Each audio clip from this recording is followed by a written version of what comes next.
on with our 2016 theme. Our purpose is to awaken humanity to its spiritual magnificence, and our vision is to help create a world that works for everyone, which is the theme that we are using for 2016. And there's 4 weeks in February, and they're done by 4 different ministers putting the bullet points forward to be able to cover the talks for all of the different centers to participate in. On February 7th, it's put together by Dr. Petra Weldis from Dallas, Texas. And the value that she is speaking to is, we believe in the incarnation of the Spirit in everyone, and that all people are incarnations of the one Spirit. This speaks to our belief in unity. It speaks to our belief in the oneness, knowing that there is only one thing that is ever happening in the world at any given time, and that is the living essence of the divine itself, moving the world into balance through the activity of right action. Our teaching is that we actually have a body, that we actually have a subjective life, and that we actually are spirit. Body, soul, and spirit represent a point where individuality is accentuated in universality. It is only through this conception that we can arrive at a consciousness of the unity of the whole.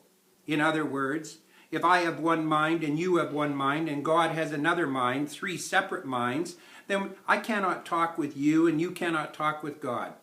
If your mind and my mind were not the same mind, we would have no way by which to communicate with each other. Thus we are forced to the conclusion that there is but one mind. Each individual, however, is a unique variation in the universe, and no 2 peoples are alike, yet all people are rooted in that which is identical. And that which is identical is the infinite intelligence of the universe itself. It is the power that keeps the planets in orbit, and mind is individualized but never individual. The mind, which is universal, will never be any less than universal. It will never be individual, but it will be individualized. And there is a great difference. The wave in the ocean will never be a wave by itself. It will be the ocean as a wave. That is all it will be, caught up as a wave, but still the ocean. Perhaps that is the concept Jesus had when he said that God delivered everything to him, but he could do nothing except God as him, in him, and he doeth the work. On February 14th, what we're going to do is to do the value. We see a world in which unity with God and connection with each other is emphasized. The minister who wrote this one is Dr. Heather Clark from San Clemente, California. What we're going to talk about is how incredibly wonderful it would be if we were the total and complete reflection of the consciousness of Spirit itself. It is a law that the man who sees what he wants to see, regardless of what appears, will someday experience in the outer what they have so faithfully seen in the within. From selfish reasons alone, if for no loftier reason, we cannot afford to find fault, to hate, or even to hold in mind anything against any living soul. The God of love cannot hear the prayer of the one who fails to love. When we understand, appreciate, and embrace the concept of unity in life, what we will do is embrace the love and the beauty and the joy that is the truth of being. The next week that we're going to be doing will be February 21st. And the value will be, we believe in the unity of all life, and that the highest God and the innermost God is one God. And the minister who wrote this is Reverend Brian Akers. The quote that he used is, "There is a divine principle, and what it does for us, it must do through us. Our part in the demonstration is to set the word in motion, thus compelling through the law of subjectivity the result of manifestation. We see the abundance in the universe. We cannot count the grains of sand on a single beach. The earth contains untold riches, and the very air is vibrant with power. Why then is man weak, poor, and afraid?"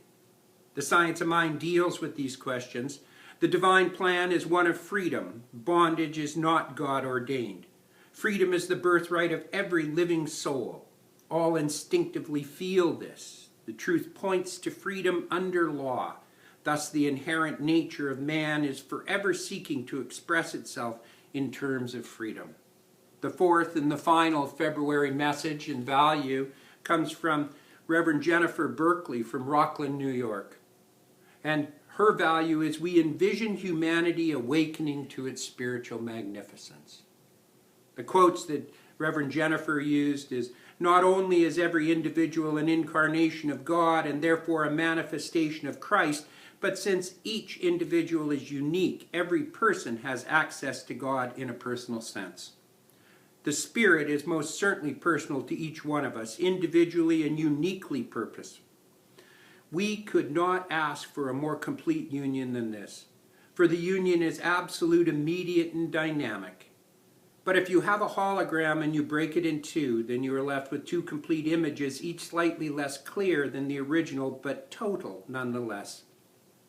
So it is that each of us contains within us not just a piece of the whole, but a level of the whole in its entirety. That is why we change. So does everything on some level, for better or for worse. This makes a conscious person feel more responsible for the world, yet more hopeful. For what we do and what we are carry more influence than we might have previously imagined. So have a great January and a happy, happy New Year. And please know how much you're loved and you're honored. God bless you. Thank you.